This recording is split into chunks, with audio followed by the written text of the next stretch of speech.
tonight on Focal Point. And this is where the democratic deficit at the heart of Europe is such a problem. In my heart, I would love to vote in, but in my head, having spent 20 years beating it against the walls of the European Commission, I know that there's a fundamental problem. You can't reform the European Union. 1 minute you're running a marathon and next minute you're lying getting a blood transfusion, you know, it was all pretty bizarre. You give blood or to sign an organ donation register, it's free to do. Everybody should be doing it. Her daughter had donated her organs and saved 3 other kids and 1 adult. It's fairly historic, I think, that Queens University is hosting the conference on nationalism. We're getting women's perspectives, the women who were activists at the time, like Winifred Carney, Alice Milligan. So I think it gives us a richer, much more nuanced view. It's important to look at the complexities and look at those subaltern stories, because they may often be the ones that resonate more with people today. The watch itself was made in Belfast by E. Pollard, the company. It's a silver watch, and the mechanism still works to this day. So it has survived not only the Battle of the Somme and the carnage there, but it's still, the mechanism itself is still operational today.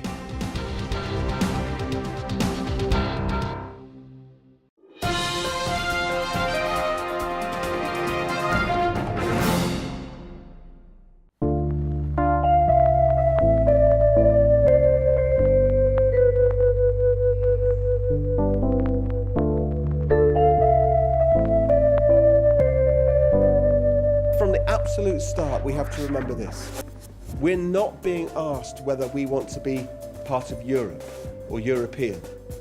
I was a little bit too young to vote in the 1975 election, but I was born into a UK which was not part of the EEC as it then was. It didn't mean I was born Asian or African. Of course I was European.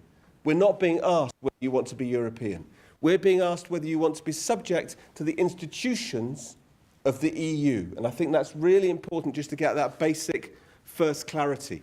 The Transatlantic Trade and Investment Partnership, which is currently being negotiated in secret behind closed doors between the European Union and the USA. This is one of our big projects at Warramont, the fight against TTIP, which is building such steam around the world. And it's important to recognise TTIP is not some sort of aberration. TTIP is absolutely essentially what the EU is about. It's all about handing over rights to business from society, to capital from labour. And this is something which we've then played back to the European Commission officials. I had a private meeting with the EU Trade Commissioner in her office, and I said to her, you know how unpopular all this is. How come you're still promoting it absolutely doggedly, with no reference to the peoples of Europe who've got up in arms about this? And she said to me quite clearly, I do not take my mandate from the European people. Nobody on the left thinks that the European Union is fit for purpose. The issue is, can it be reformed?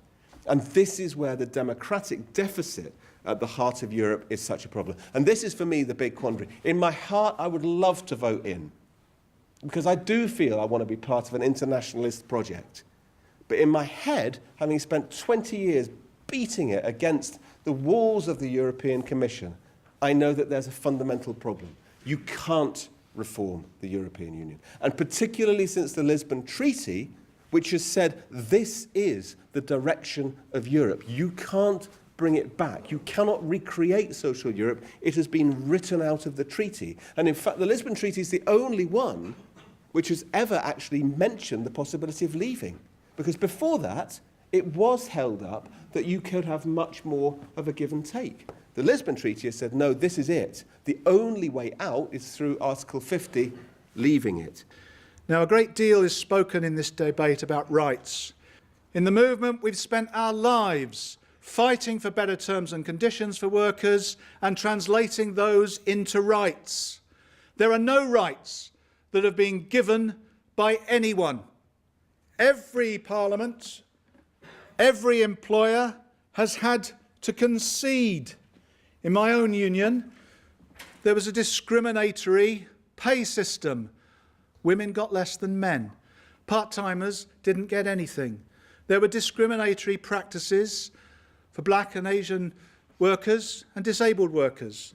The union and unions fought against these discriminatory practices, and because we were more strongly organised, mainly in Britain than in many other countries in Europe, we had some advances which still remain in advance of many of the provisions in the EU. Paid holiday in the EU, 4 weeks. In the UK, 5.6 weeks. And my own union won 35 days holiday for its members after 5 years in the mid-70s. Maternity leave in the EU, 14 weeks. Here, 52 weeks. Maternity pay, no minimum in the EU. Here, 90%, 6 weeks, £140, 33 weeks. And equal pay, of course. The product of the struggle of our brothers and sisters in Dagenham and in many other unions who said it's nonsense to live in a civilised society without some legislation that creates equality. But that leads us into the question of application of rights. Rights don't, funnily enough, get automatically transferred into contracts of employment by all the wonderful employers there are out there, which is why we've still got a pay gap, whatever it says on the statute book. You can't afford to go to the European Court of Justice, basically, as a union, let alone as an individual, to enforce any rights that you might think have been infringed. And when unions have been able to afford it, in the Viking, Laval and the Rufert and the Luxembourg cases and all the others, they have exposed the reality, which is that the European Court of Justice is based on the 4 freedoms that underpin the neoliberal constitution in effect of the EU. Freedom of competition, freedom of movement of labour, goods, services and capital and so on. Their decisions, and you look at them all, they are determined by the employer's agenda. What are they doing now? They're tearing up the central trade union and labour codes in country after country throughout the continent. The French have told us in detail how the European Union stands behind that breakup of their labour code, and the Italians and the Spanish, and not to mention, of course, the Greeks, where that devastation was wreaked that didn't just take away rights, it took away lives as well.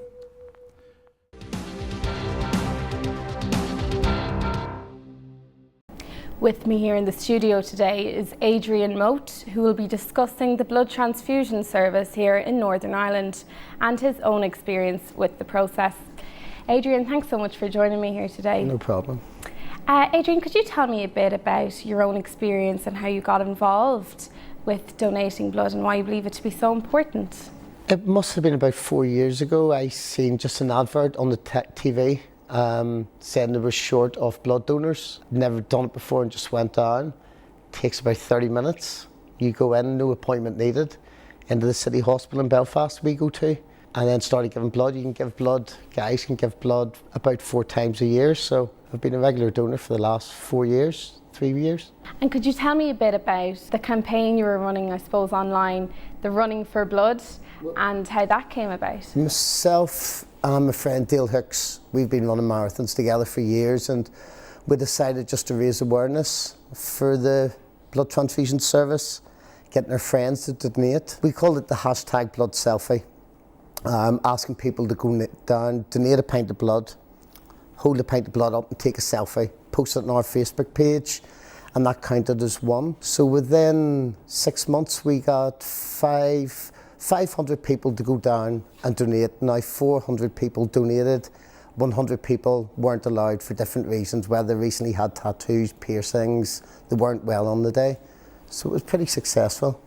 And Adrian, tell me a bit about the marathons that you've been running for the incentive Running for Blood and your own experience with a blood transfusion. Last year we had ran 3 marathons for the blood transfusion service, and that's when we got all our friends to donate. This year we ran 6 marathons for the organ donation to raise awareness for them. I found out on the last one I had been internally bleeding just from a simple thing by coughing, and tore a hole in my esophagus. So I'd done the last marathon and a couple of days later I was looking very yellow and people said, look, you need to go to the hospital. So I went to my doctor's. he referred me to the hospital, and I'd been internally bleeding for 3 days. So then I in turn needed a blood transfusion. Had to get 2 units transfused. Tell me about your blood transfusion, how you felt before you had it and then afterwards, how the difference it made to you. Your blood count should be anywhere up to 150, and mine was down to 86. I'd been bleeding inside for maybe 3 days without knowing. I just thought I was weak from running all the marathons. As soon as they started giving me the transfusion, it was instantly feeling better. As the blood was going in, my energy levels were getting better, and but I got 2 units, but straight after I was feeling brilliant. It's a bit bizarre, 1 minute you're running a marathon and the next minute you're lying getting a blood transfusion, it was all pretty bizarre, but it was an experience. So really giving blood yourself, and then it turned out that you needed the transfusion yourself? It was a year and 1 day since we had done finished the blood selfie campaign.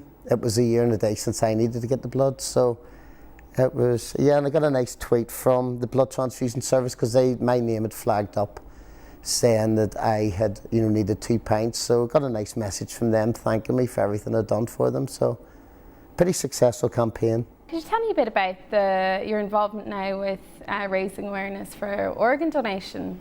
We had raised a lot of money for different charities, and you can only ask people for so much money. So that's why we decided to go for the blood. Everybody can give blood, it's free to do.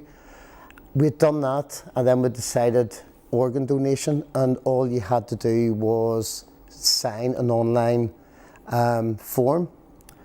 We decided to do 6 marathons in 14 weeks for the organ donation. We got a lovely message from a lady whose daughter had sadly died. She was 5 years old, and her daughter had donated her organs and saved 3 other kids and 1 adult.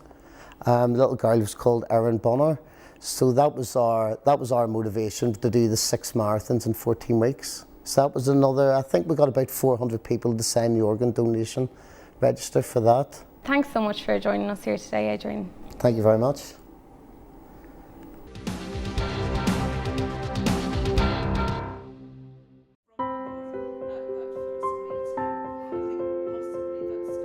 This conference here today in Queens is actually part of the official Irish government events to commemorate the centenary of the 1916 Rising. I'm a member of the expert advisory group, and I did suggest to them that it was very important that some consciousness be given to Ulster and Ulster's political diverse traditions, nationalism and unionism. We're focusing on the nationalist story, though with one panel looking at the unionist reaction response to that. And one of the things I want to do is to open up a inquiry into what nationalism in Ulster was like in the run-up to the Home Rule crisis and the Great War. And what's emerging is that it's much more complex and diverse than the stereotype that often is presented even in history books. Bulmer Hobson is a really unusual Irish revolutionary in that he comes from a Quaker background. He's from a Belfast Quaker background. He's raised a Quaker, but he's kind of a quirky Quaker because he has an ambivalent viewpoint when it comes to the use of physical force, which we don't, we think of Quakers as being pacifists. So he grew up in a middle-class North Belfast Quaker family, and a lot of the people in his neighbourhood were involved in the cultural revival in the late 19th, early 20th century. And I'm thinking particularly of the poets Alice Milligan and her friend Ethna Carberry. So they were neighbours to Hobson, and his mother Mary knew them, and it was through them that they were encouraging to read novels and stories based on Irish mythology. And then also too, they were involved in the centenary of the 1798 rebellion. And because of all the activity that was going around with that and all the articles being written in their paper, the Shan Van Vocht, he got really interested in reading about the United Irishmen, and he becomes ultimately a disciple of Wolfe Tone's ideology of republicanism, separatism and non-sectarianism. Two women, Alice Milligan and Anna Johnston, founded the Northern Patriot, and then they set up the Shan Van Vocht, the Poor Old Woman, by themselves in Belfast. They set it up in order to really make sure that those cultural activists in the North had a voice in the revival, but also that women would have a key role. So they commissioned all of the articles. She commissioned James Connolly's first articles that he published in Irish print because she wanted to explore with him the ideas of socialism and nationalism, and to really begin to put those ideas into a broader context of cultural revival. I was talking about Winifred Carney and trying to situate her within Northern nationalism and making the point that, taking it from Connolly, you know, Ireland means nothing if you don't think about the people who are suffering, that it's not an abstract thing. So linking her as a radical, as a socialist and a feminist, as well as a nationalist, and then tracing her career and what she did both within the Union in Belfast and her later life as a Republican in the Northern State. It's especially important to be talking about this in Belfast today because, of course, she went to school across the road, she gave her first lecture next door, and it was in this city that she founded some of the most extraordinary cultural and political organisations, including two of the most important journals to come out of the 19th century that had not just a local reach but an international reach, and that gave such important voice to women in the city. It's fairly historic, I think, that Queens University is hosting the conference on nationalism, and it's looking at all the varieties of nationalism in Ulster. And you can also see how things intersect sometimes. Like, for example, we had a talk this morning on Joe Devlin, and particularly on Joe Devlin, the constituency politician in his stronghold of the Falls Road. Yet you then have Winifred Carney coming in 1918, standing for Sinn Féin as a workers' republic, having a public meeting in St Mary's Hall, and it's the Joe Devlin supporters that try and stop the meeting happening, shout them down. So you can see how different strands interrelate, not necessarily positively, but that there are lots of complexities in the northern situation. Often, I think sometimes coming out of 1916, we have this sort of monolith view that's very tied up with the signatories to the proclamation, a very male view. And I think one of the nice things about an event like today is we're getting women's perspectives, the women who are activists at the time, like Winifred Carney, Alice Milligan, but we're also getting this Ulster perspective. So I think it gives us a richer, much more nuanced view of what 1916 was all about. Oh, I think it's important to look at the complexities and look at those subaltern stories, because they may often be the ones that resonate more with people today, and it's maybe important for people today who are involved in certain types of movements and activities to realise that they didn't spring fully formed in 1990 or something like that, that there were people there before, and if people there before failed, it might help them understand how to do better today, or it might help to explain, because there's all kinds of movements that have been around in the past 10-20 years that haven't exactly worked their way through completely. So it all adds to getting a story that is I think, much more interesting.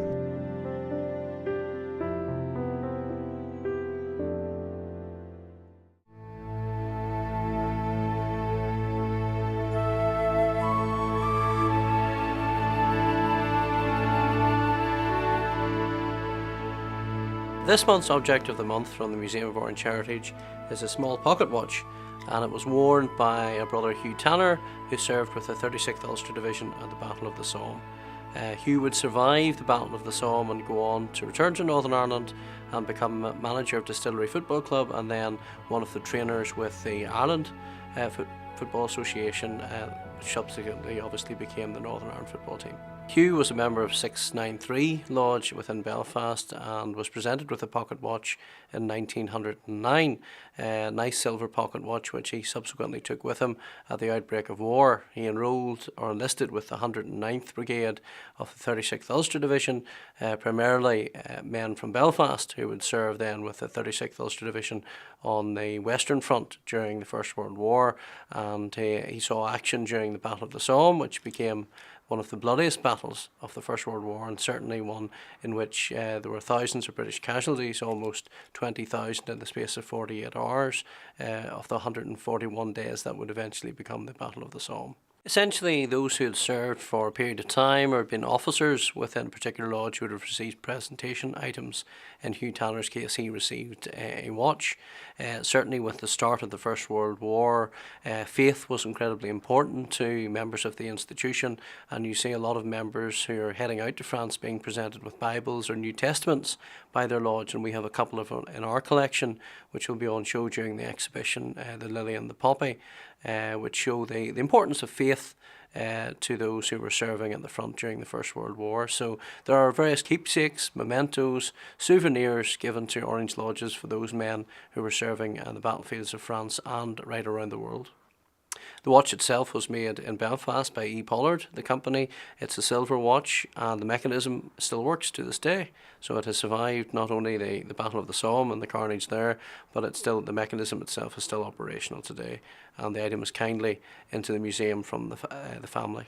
The watch itself is silver, and it has Brother Hugh Tanner's name engraved within it, and dates at 1909 when it was presented to him for being an officer in his particular lodge. The watch itself came to us from obviously members of the Tanner family. They're also connected to Norman Whiteside, I think the former Northern Ireland international football player. They saw publicity about the Museum of Orange Heritage, and like many others over the past year, they presented this item to go on exhibition, go on show. And with us planning the Lily and Poppy exhibition for the Battle of the Somme to commemorate that battle of the First World War, this was a suitable piece to go out on display, and this will be the first time in which this pocket watch will be out on display to the general public. Yes, there was a huge contribution of Orange men, particularly through the 36th Ulster Division, but Orange men were also members of different regiments right across the British Army and indeed across the world. There were Orange men from Australia, New Zealand, South Africa, West Africa, Canada and America who fought during the First World War, but especially that 141 days of the Battle of the Somme. And within those regiments there were a variety of Orange Lodges created. The First World War witnessed the reintroduction of what were known as military warrants. So essentially Orange men who were members of the institution in their respective countries could still join together and hold lodge meetings at whatever part of the front they were actually serving in. And all these military warrants, for example, one famous one was LOL 862, based around the East Belfast volunteers of the 36th Ulster Division. It met at the front. At the end of this month, we will be launching our exhibition remembering and commemorating the sacrifice and contribution of members of the Orange Institution to the Battle of the Somme itself. So from the 27th of June right through until December, which encapsulates all of the 141 days and slightly more, the build-up and also the legacy of the Somme, we'll be looking at that contribution of Orange men, not just from the island of Ireland, the British Isles, but from right across the world in the fields in and around the Somme sector of that particular First World War battle. There's a lot of interesting features that we've managed to uncover as part of the investigation and research for this exhibition. We look at incidents that took place, for example, just before the battle, which were a prelude of the carnage to come. For example, the 13th Battalion of the Royal Irish Rifles were forming up, which contained a number of Orange men, to go into the frontline trenches, replacing regiments and battalions from Antrim. And a shell burst in Martinsart, which was the divisional headquarters of the Ulster Division, as they were forming up, killing 39 members of the 13th Battalion, among them at least 6 Orange men. So just a few days prior to, if you like, the big push, which was to take place on the 1st and 2nd of July 1916, there was a level of carnage behind the scenes. We have created just last year in the lead up to this exhibition and beyond, as part of the decade of centenaries and commemorating and celebrating the sacrifice of the First World War, we created a workbook for children between P6 and Form 3 to explore aspects of Ulster and Ireland's involvement in the First World War, but obviously highlighting that Orange sacrifice, that Orange dimension to that participation in the Great War. If anyone wants to find out more about the exhibition, they can contact us through our website on orangeheritage.co.uk.